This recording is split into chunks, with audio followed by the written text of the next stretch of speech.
Okay, so we could spend all that time on the shrimp, incessantly getting it down to the point of finesse. But I'd rather add the stress of impact along with the stress of learning that at the same time, because I think it's better to tune that in. So Jeff, can I borrow you? So first things first, don't do this. First things first, first three things don't do. Stop. Don't sit up like you're getting to jiu-jitsu. So this is how a jiu-jitsu guy would do. And he would very finesse, try to grab, we would do this. In the street, he's gonna get kicked because impact is my #1 tool. And my goal is to what? Get behind him and hit that head and shut that computer off. So therefore, this jiu-jitsu doesn't work because I'm trying to hit him and I have accomplices. So #1, don't get up into a jiu-jitsu position. #2, just don't lay there. So #1, don't jiu-jitsu. #2, don't lay there. And #3, don't turn over into his knees. Hands and knees, hands and knees. Don't get on your hands and knees. To get up. Okay? It seems like that turtle-like position is healthy, but it's really not. You get kicked in the groin, you get kicked in the back. The back of the neck is exposed, and that's where the guys hit you the most. So Jeff, if you could please on your back. So let's work the basic shrimp that we do. So the first relationship that we share in terms of ground fighting, the first relationship we share is with me on top, trying to get to his head. So the first thing he wants to do is keep me here. So he's going to circle, slowly circle. And this is the pressure, the stress that I'm giving him. He keeps his distance. Now I go forward, he backs up, he continues to back up, stop. The closer I get, the further he goes down here, because that's the relationship we share. The distance, he gets up further on his elbows, and then finally on his hands, getting up, going backwards, okay? So that's step #1. So let's look over that one more time. Step #1 is to move.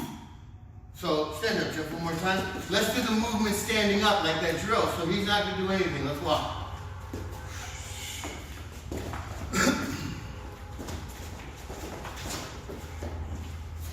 Yes? Now on the ground.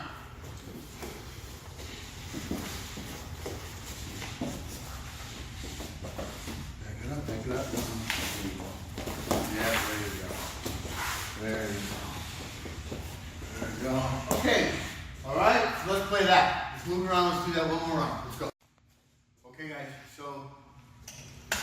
So when we're talking about the ground, the relationship is different. It's not a refinement relationship like if I was doing wrestling with another wrestler. If I was doing jiu-jitsu, that's a matter of refinement based on parameters that are set forth for the safety of the fighters within the sport. The relationship changes in proportionality, and that's what makes violence asymmetrical. Violence is asymmetrical. There's not a type of violence that's asymmetrical. It is. So you have to look at it in relationship. So when we're in this relationship, and my goal is to kick him in his head, we have to give him tools. So first we taught him how to move, just like we would standing up. We would move standing up and avoid being hit. And so he needs to know first things what? First three. Don't roll to your back. Don't sit still. Don't get up to do jiu-jitsu. Yes, you're going to kick or punch in the head. So what he's going to do is move. But now in between the moves, he's got to be combative or some for resistance. So he's going to do what we call the 6 count. So anybody who's ever been on a go-kart is steered with their feet. So I'm going to ask him that he put his feet out like this, like as if he was squatting, heels to heels. Now he's going to put his arms up, elbows up. Now he's going to bring his knee to his elbow and hit me in the shin, in the lower part of the shin. 1 shot, 2 shot. That's the first 2. So we're going to do a 6 count. So we're going to go shin, shin, knee, knee, groin, face. Slowly, please. 1, 2, 3, 4, 5, 6. Then we're going to move. I back up. He tries to get up. I rush him. He goes right into the count. 3, 4, 5, 6. We don't want to just randomly kick with thigh kicks and randomly bicycle kick. You have to do this target orientation or target acquisition. Okay? If I'm going to hit him, I have to place weight down on something at some point to be hit.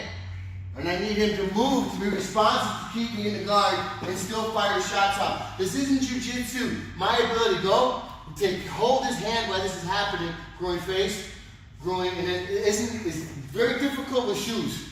All of this plays a part in the relationship. So we're moving. Now go. 1, 2, 3, 4, 5, 6. Now he moves. Move. Comes into play. Go. 1, 2, 3, 4, 5, 6. Move. Guys, this is the common practice. So stand up. So the minute I shoot and take him to the ground, or I hit him and he gets to the ground, his first move is fire. His first flinch response is weaponized. As soon as it hits the ground, it's not come here wrestle, it's hit. So I hit him, he hits the ground. First shot, boom, bam, boom, yes. Now we can get up if we were to shorten that drill. All right, let's go.